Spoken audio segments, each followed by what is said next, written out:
हरिनाम करण्याचं कार्य या ठिकाणी, नामस्मरण करण्याचं कार्य या ठिकाणी केलं, ज्ञानदान करण्याचं कार्य या ठिकाणी केलं, अन्नदान करण्याचं कार्य या ठिकाणी केलं. माऊली, जेव्हा एखादा माणूस आपल्यातून सोडून जातो ना, त्याचा जीवात्मा यमदूत 13 दिवस आपल्या दरवाजात आणून ठेवतात. बरं का? त्या 13 दिवसामध्ये आम्ही जेवढं दान पुण्य करतोय, जेवढी चांगली कर्म करतोय, जेवढं भगवंताचं नामस्मरण करतोय, एकदा ज्ञानदान अन्नदान झालं ना माऊली, की जीवात्म्याच्या प्रवासामध्ये ती पुण्याची शिदोरी त्याच्या बरोबर असते. ती शिदोरी आम्ही देण्याचं काम आमचं करत असतो. श्राद्ध कर्म करायचे, अंत्येष्टी कर्म करायचे. त्याला कारण काय? आम्ही आमच्या आईवडिलांच्या ऋणातून कधीही उतराई होऊ शकत नाही. स्वतःला विचारा ना, आपण काय केलं तर आपण आईवडिलांच्या उपकारातून ची परतफेड करू शकतो किंवा ऋणातून उतराई होऊ शकतो. ज्या आईने आपल्याला रक्ताचं दूध केलं, दूध, स्वतःच्या मौजमजेचा विचार केला नाही, 9 महिने 9 दिवस गर्भात वाढवलं, राहायला जागा दिली पोटात, स्वतःचा जेवढा विचार केला नाही, आवडी निवडी बाजूला ठेवल्या, मौज मजा बाजूला ठेवली. ज्या वेळेला एखाद्या माई माऊलीला माझ्या कळतंय ना गर्भधारणा झाली, त्या वेळेपासून तिच्या स्वतःच्या शरीरावरचं प्रेम कमी होतंय, देहावरचं प्रेम कमी होतंय, आवडी निवडी बाजूला ठेवते आणि त्या दिवसापासून ती माई माऊली विचार करते फक्त आपल्या गर्भात वाढणाऱ्या मुलाचा, त्याला सांभाळत असते, त्याचा विचार करत असते. बरंच काय आहे माऊली सांगण्यासारखं. जो बाप हाडाची काढ करतोय, रक्ताचं पाणी करतोय, मुलांचं संगोपन करता करता तो बाप कधी वृद्ध होतोय त्यांचं त्यालाही कळत नाही. हाताची साल जाते, पायाला भेग पडतायत बापाच्या, थकतोय बाप, थकल्यानंतर त्याला जाणीव होते आता मग वृद्ध झालो, बरं का, आता थकलो मी. मुलांचं संगोपन करता करता वृद्ध होत असतो ना, मुलांनाच वाढवता घडवता, मुलांची व्यवस्था करता करताच वृद्धपण येत असतो बापाला. एवढा जरी आपण विचार केला माऊली, तरी सुद्धा आपल्या मनाला विचारा, आपण आपल्या आई वडिलांच्या ऋणातून मुक्त होऊ शकतो का? माऊली तर या ठिकाणी या ज्ञानेश्वरी ग्रंथामध्ये मार्गदर्शन करत असताना म्हणतात, सकळ तीर्थाची धुरे जिये का माता पितरे, तया सेविसी कीर शरीरे लोण कीजे.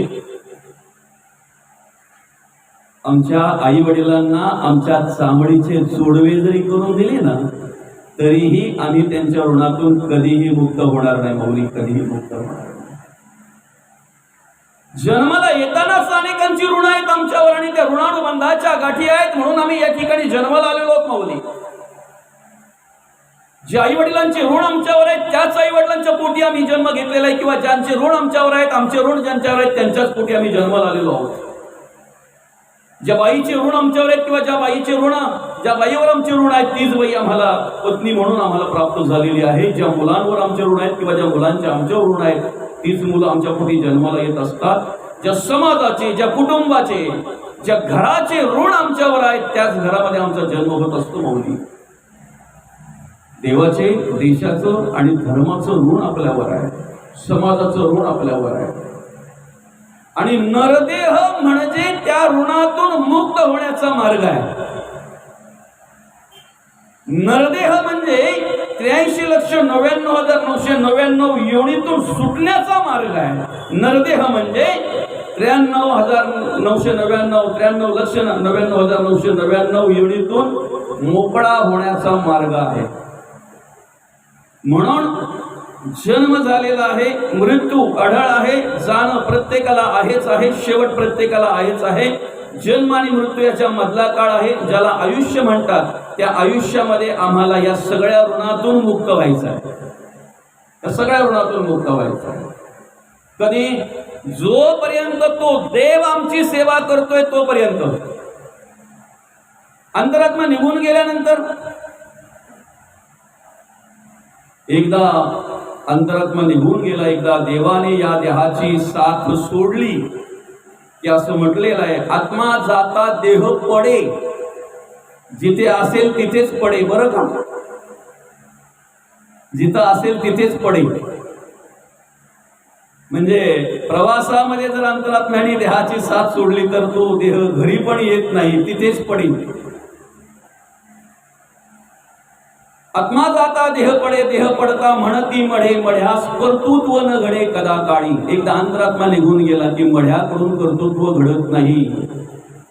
ते शरीर पडलेलं असते, फक्त कर्तृत्व नाही, काही कार्य करू शकत नाही.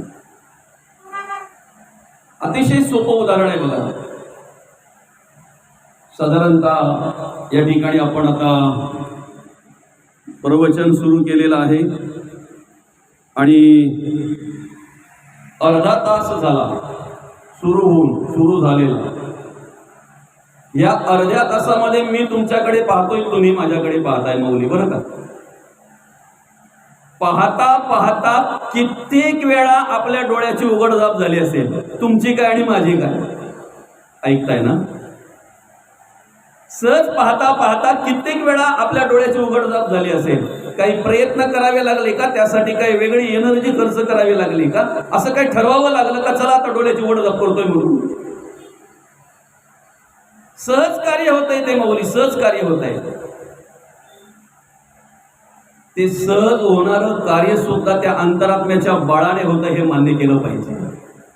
कारण ऐका, शेवटच्या वेळेला जर त्या भगवंताने ठरवलं या देहाचे डोळे उघडे ठेवून जायचं, तर उघडे असलेले डोळे मिटण्याचं सामर्थ्य सुद्धा त्या देहात नसतंय. जर एखाद्या प्रेताचं, प्रेतच आत्मा गेला म्हटल्यानंतर काय, बॉडी प्रेत मढा नाव वगैरे नाही.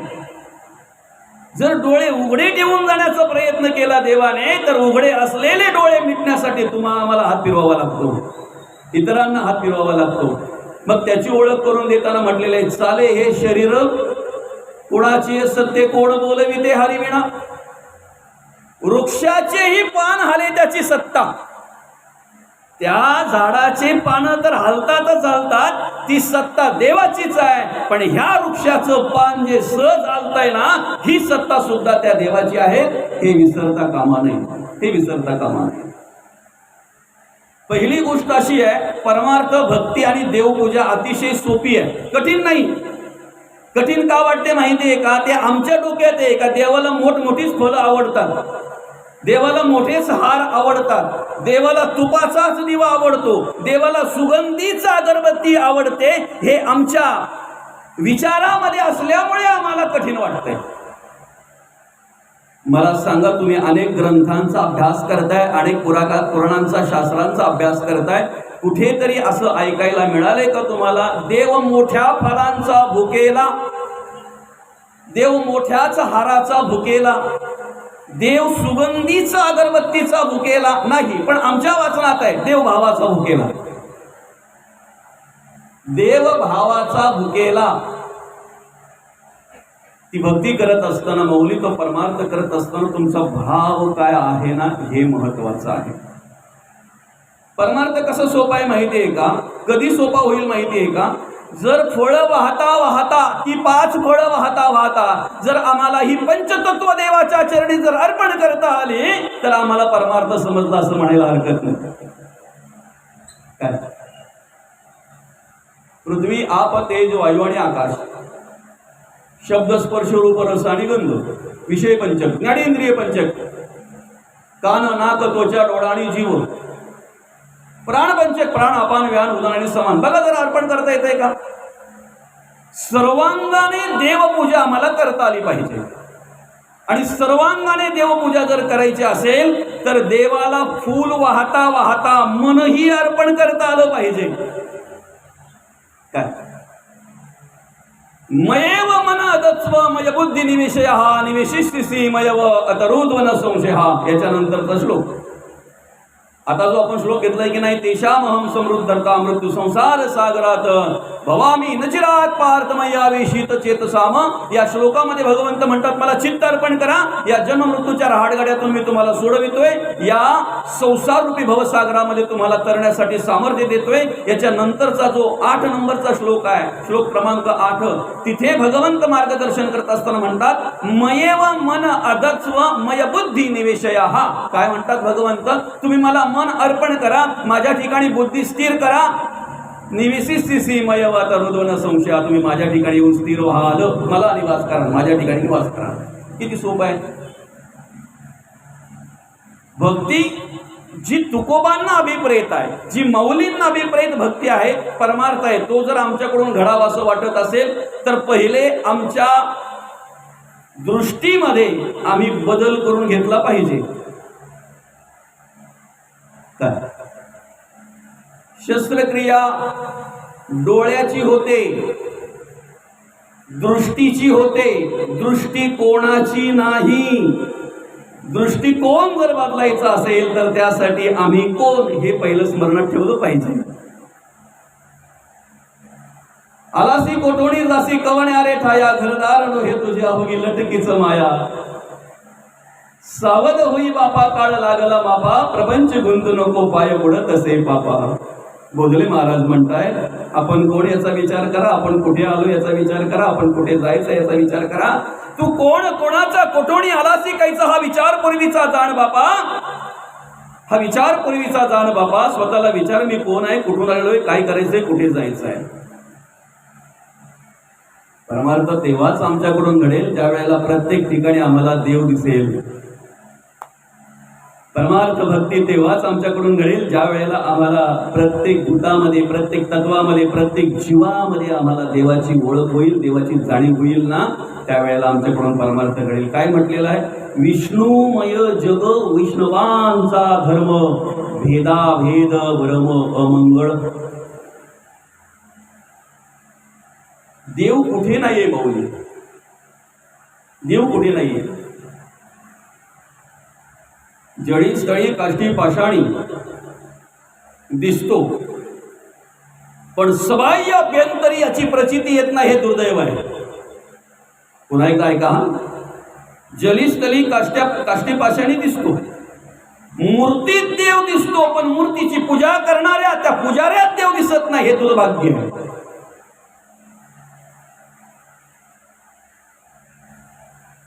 काय दगडात देव दिसतो, लाकडात देव दिसतो, मातीत देव दिसतो, पाण्यात देव दिसतो, देव तीर्थाचा दिसतो, देव मंदिरातला दिसतोय, देव शिवेवरचा दिसतोय, देव बांधावरचा दिसतोय, देव शेतावरचा दिसतोय, देव देव्हाऱ्यातला दिसतोय.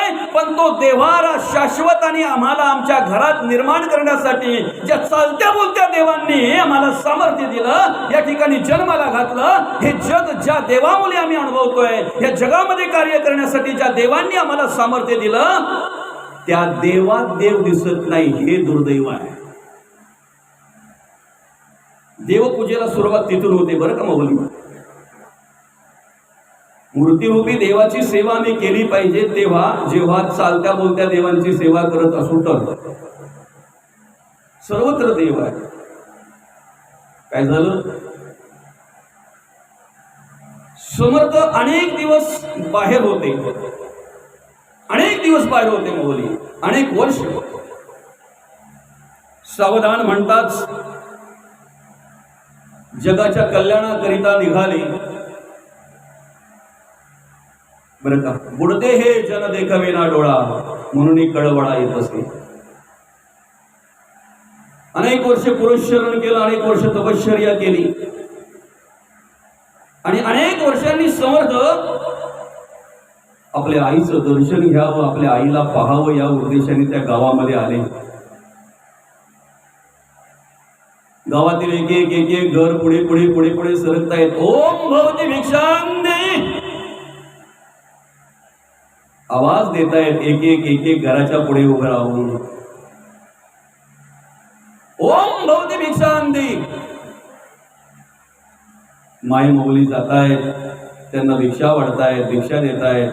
काही लोक त्यांचं दर्शन घेत आहेत, पण कोणालाही ओळखता आलं नाही नेमकं कोण आहे. आलाय कुठतरी साधू बरं का. ज्या वेळेला आपल्या घराच्या समोर जाऊन आवाज दिला ओम भवती भिक्षांदे, मुलं कितीही जरी बदलली तरी आई वडील कधीही बदलत नसतात. मुलं कितीही मोठी झाली तरी आई वडिलांपेक्षा कधीही मोठी होऊ शकत नाही. आणि मुलं कितीही कोणाला जरी फसवत असली ते आई वडिलांना कधीही बसवू शकत नाहीत. काय आवाज आईच्या कानावर गेला, ओम भवती भिक्षांदी. आवाज कानावर गेल्याबरोबर आई गहिवरल्यासारखी झाली. एक वेगळा आनंद त्या आवाजामध्ये आईला अनुभवायला मिळाला. एक वेगळा प्रकार त्या ठिकाणी त्या आवाजामध्ये आईला अनुभवायला मिळाला. आणि आवाज कानावर पडल्याबरोबर पटकन आईच्या मुखातून शब्द आला, नारायण आला का रे माझा? सुरुवातीचं नाव नारायण. नारायण आला का माझा? घरातलेही आश्चर्यचकित झाले, पाहायला लागले, अरे आई काय म्हणतीये, काय म्हणते आई? कोणतरी संन्यासी आहे, कोणतरी साधू आहे. त्या आवाजाच्या दिशेने आई बाहेर आली. बाहेर आल्याबरोबर समर्थांनी आईला मिठी मारली. मिठी मारल्यानंतर आई अशी पाहते, पाहते म्हणजे दृष्टी गेलेली आई आहे बरं का, दृष्टी नाही आहे, पण हाताने चाचपडते. नारायण नारायण. डोक्यावरून हात फिरवतीये, तोंडावरून हात फिरवतीये, अंगावरून हात फिरवतीये. पटकन आईच्या मुखातून शब्द निघाले, नारायणा किती मोठा झाला रे तू, किती मोठा झाला. समर्थ मनातल्या मनात म्हणतायत, आई मुलं किती जरी मोठी झाली तरी आई वडिलांपेक्षा मोठी कधी होऊ शकत नाही, कधी होऊ शकत नाही बरं का. किती मोठा झाला तू. आज जर मला दृष्टी असते तर डोळे भरून तुला पाहिलं असतं रे, डोळे भरून तुला पाहिलं असतं. एवढा शब्द आईचा ऐकल्यानंतर समर्थांनी आईच्या डोळ्यावरून हात फिरवला. आणि हात फिरवल्याबरोबर आईला दृष्टी आली. आई निहाळायला लागली, आई पाहायला लागली. पण पाहता पाहता समर्थांकडे पाहते आणि आई विचारते, नारायणा अरे नुसता डोळ्यावरून तो हात फिरवला तर मला दृष्टी आली, असं कुठलं रे भूत तू प्रसन्न करून घेतलंस दादा, असं कुठलं भूत तू प्रसन्न करून घेतलं? नुसतं डोळ्यावरून हात फिरवला तर दृष्टी आली. त्यावेळेला समर्थांनी त्या भूताचं वर्णन केलंय.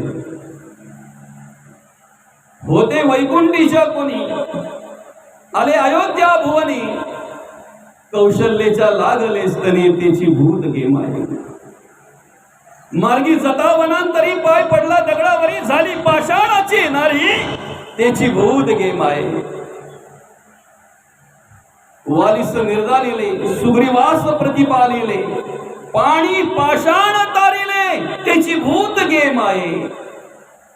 सर्व भूताचे हृदय नाम त्याचे राम राय, रामदास नित्य गाय, त्याची भूत गेमाये, त्याची भूत गेमाये. कोणतं भूत प्रसन्न करून घेतलं?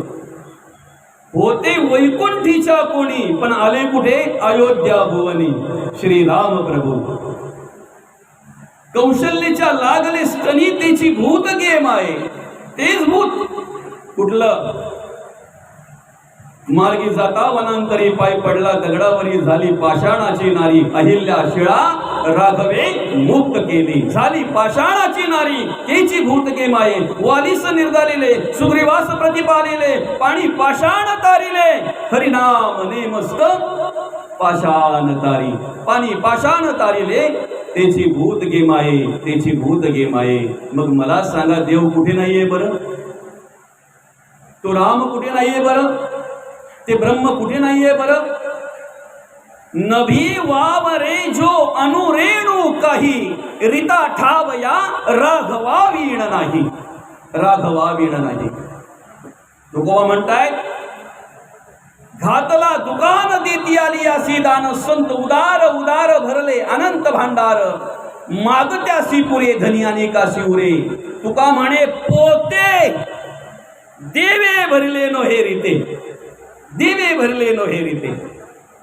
अशी एकही जागा नाही माऊली की ते ब्रह्म त्या ठिकाणी नाही आहे. पृथ्वी म्हणून तेच कार्य करतंय, आप म्हणून तेच कार्य करतंय, तेज म्हणून तेच कार्य करतंय, वायू म्हणून तेच कार्य करतंय आणि आकाश म्हणून तेच कार्य करतंय. नवे नवे या पाचही भूतांना निर्माण करणारं ते महद्भूत आहे. माऊली महद्भूत आहे. प्रत्येक ठिकाणी देव आहे. हा प्रत्यय आला पाहिजे, ही प्रचिती आली पाहिजे माऊली प्रत्येकाला. देव सर्वत्र आहे. देव सर्वत्र आहे. तो आहे म्हणून ह्या विश्वाचं कार्य चालू आहे. तो आहे म्हणून या विश्वामध्ये वेगवेगळ्या प्रकारचं कार्य आपल्याला पाहायला मिळतंय. ज्या दिवशी देवाचं सामर्थ्य संपतंय ना, त्यावेळेला बाहेर ऑक्सिजन असतंय, वायू असतो, भरलेला आहे, आम्ही श्वास घेऊ शकत नाही. सृष्टी असते आमच्या दृष्टीने, आम्ही पाहू शकत नाही. लोक बोलतायत, आम्ही ऐकू शकत नाही. लोक येत आहेत आमच्या अंतिम दर्शनासाठी, आम्हाला माहिती नसते, आम्हाला पाहता येत नाही कोण आलंय कोण नाही ते. आमचे हात आम्ही हलवू शकत नाही, आमचे पाय आम्ही हलवू शकत नाही. बरं का? म्हणून आज आपण नरदेहामध्ये या ठिकाणी कार्य करतोय, मनुष्य देह म्हणून कार्य करतोय माऊली.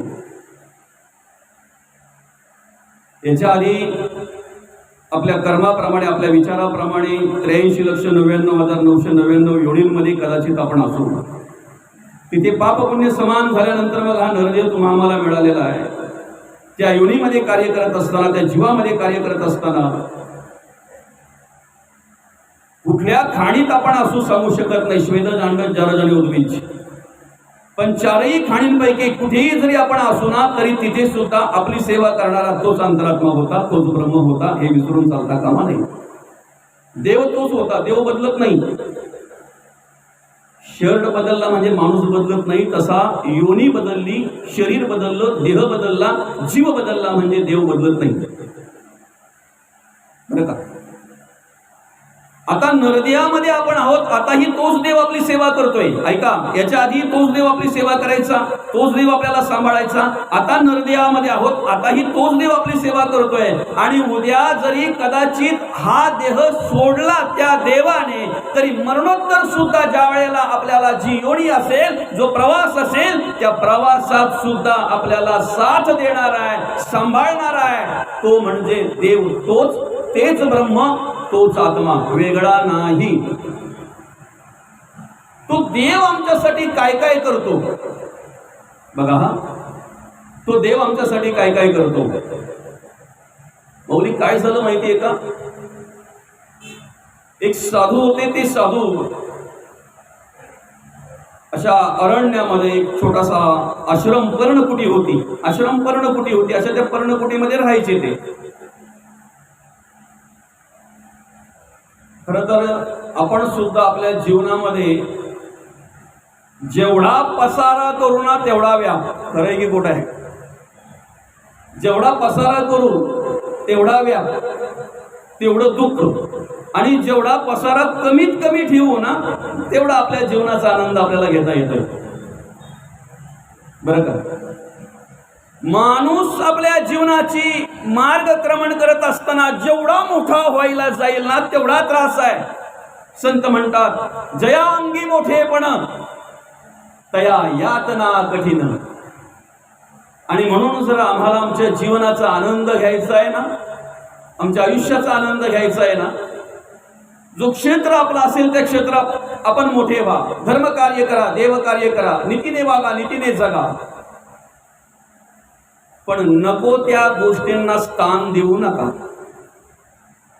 अनावश्यक गोष्टी डिलीट मारून टाका.